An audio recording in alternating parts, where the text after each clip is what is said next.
नमस्कार दोस्तों, स्वागत है आपका आप ही के अपने चैनल फाइनेंशियल ज्ञान में। मैं हूं आपका दोस्त संजय खंडेलवाल। दोस्तों, बात कर रहे हैं म्यूचुअल फंड में शुरुआत कैसे करें, कैसे अपनी इन्वेस्टमेंट की जो यात्रा है उसे शुरू शुरू करें। दोस्तों, पिछले 2 वीडियोस में मैंने आपसे चर्चा करी है कि आप या तो एएमसी के ऑफिसेज में जाके म्यूचुअल फंड के जो कंपनीज़ हैं उनके ऑफिसेज में विजिट करके इन्वेस्टमेंट की यात्रा शुरू कर सकते हैं, या उनकी वेबसाइट पर जाकर इन्वेस्टमेंट की यात्रा शुरू कर सकते हैं। इसके अलावा जिन कंपनीज़ के थ्रू, जिन ऐप्स के थ्रू आप स्टॉक मार्केट की ट्रेडिंग करते हैं उनके थ्रू भी आप इन्वेस्टमेंट की यात्रा शुरू कर सकते हैं। इसके अलावा बैंक्स में विजिट करके भी आप कर सकते हैं दोस्तों, अपने इन्वेस्टमेंट की यात्रा की जर्नी को स्टार्ट कर सकते हैं। दोस्तों, उन में जो फ़ायदा है उसमें इन्वेस्टमेंट में क्या क्या फ़ायदे हैं, उनके साथ इन्वेस्टमेंट करने में हमें क्या फ़ायदा है और क्या नुकसान है, क्या चीज़ की कमी रह जाती है, उसके बारे में भी मैंने पिछले 2 वीडियो में आपसे चर्चा की है। दोस्तों, आज बात करता हूँ कि अगर हम इन्वेस्टमेंट में किसी का साथ ले लें, किसी को अपने साथ लेके चले जो कि आपको आपके हिसाब से, आपको आपकी वित्तीय परिस्थिति को समझ के, आपकी फाइनेंशियल कंडीशंस को समझ के, आपकी इनकम को, आपके एक्सपेंडिचर्स को देख के, सोच के, समझ के आपको एक अच्छी सलाह दे। ऐसे सलाहकार के साथ चल के काम अगर हम करें, चल के हम इन्वेस्टमेंट शुरुआत करें तो बेहतर रहेगा, या आप खुद ही अपना डिसाइड करके करें तो क्या बेहतर रहेगा। दोस्तों, आज बात करते हैं कि अगर हमने म्यूचुअल फंड में स्टार्ट करना है तो फाइनेंशियल एडवाइज़र्स जो हैं वो क्यों ज़रूरी हो जाते हैं। क्या ऐसे फ़ायदे हैं जिससे जो है फाइनेंशियल एडवाइज़र्स हैं वो हमारी हेल्प कर सकते हैं, हमारे गोल को जो है हमें सफलतापूर्वक पहुंचने में हमारी मदद कर सकते हैं। दोस्तों, अगर हमने सिप स्टार्ट करना है या इन्वेस्टमेंट स्टार्ट करना है तो वो हम खुद कर सकते हैं, खुद ही कर सकते हैं। जैसे पिछले 2 वीडियो में मैंने बताया आपसे, हम खुद वो कर सकते हैं। लेकिन दोस्तों, क्या हम उसे अगले 15 साल 20 साल के टाइम फ्रेम में जारी रख पाएंगे? क्योंकि इन्वेस्टमेंट में जो है, जो इमोशंस है उनको काबू रखना बहुत ही ज़रूरी हो जाता है। दोस्तों, मार्केट कभी भी एक तरफा नहीं चलती है।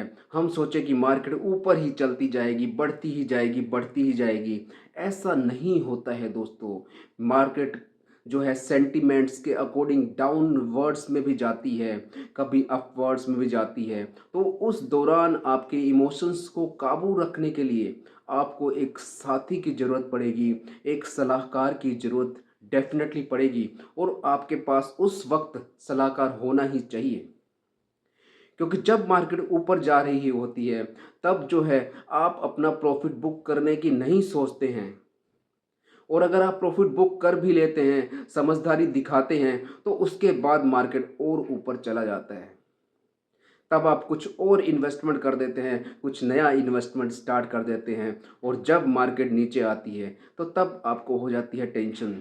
तब दिमाग में आपके परेशानी घूमने लगती हैं और आप जो अपनी सिप्स हैं या जो इन्वेस्टमेंट है उनको विड्रॉ कर लेते हैं।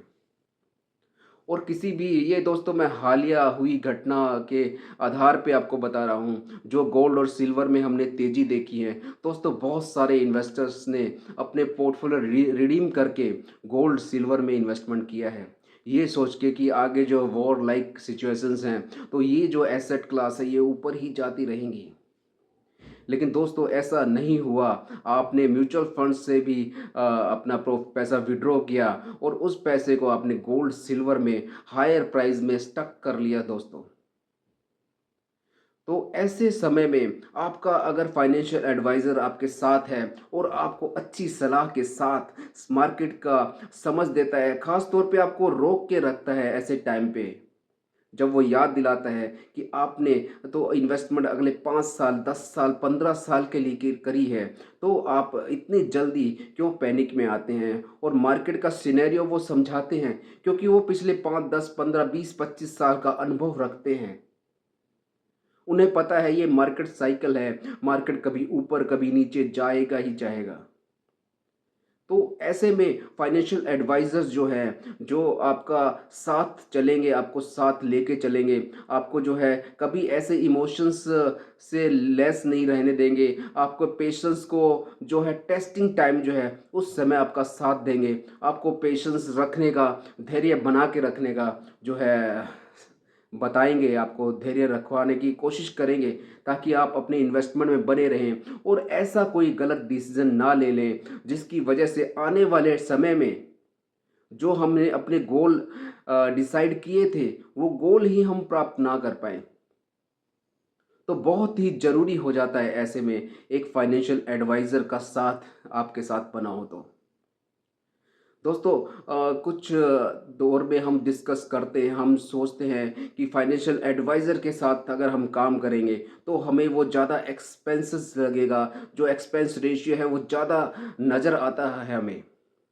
हम 20-20 साल की कैलकुलेशन कर लेते हैं कि 20 साल बाद जो अगर हमने डायरेक्ट में इन्वेस्टमेंट किया तो इतना पैसा बनेगा, और अगर हमने रेगुलर प्लान में किसी फाइनेंशियल एडवाइज़र के साथ इन्वेस्टमेंट किया तो इतना पैसा बनेगा। उन दोनों का डिफरेंस हम निकालते हैं। लेकिन सच बताइए दोस्तों, क्या आप या आपका कोई दोस्त पिछले 5 साल से भी किसी शिप में कंटिन्यू है? 5 साल, 10 साल, 15 साल, 20 साल का कैलकुलेशन तो हम कर लेते हैं, लेकिन इतने साल क्या हम बने रहेंगे? अपनी इन्वेस्टमेंट के साथ क्या हम इतने साल बने रह सकते हैं? ज़रा सोचिए, विचार करिए। कैलकुलेशन करना आसान है।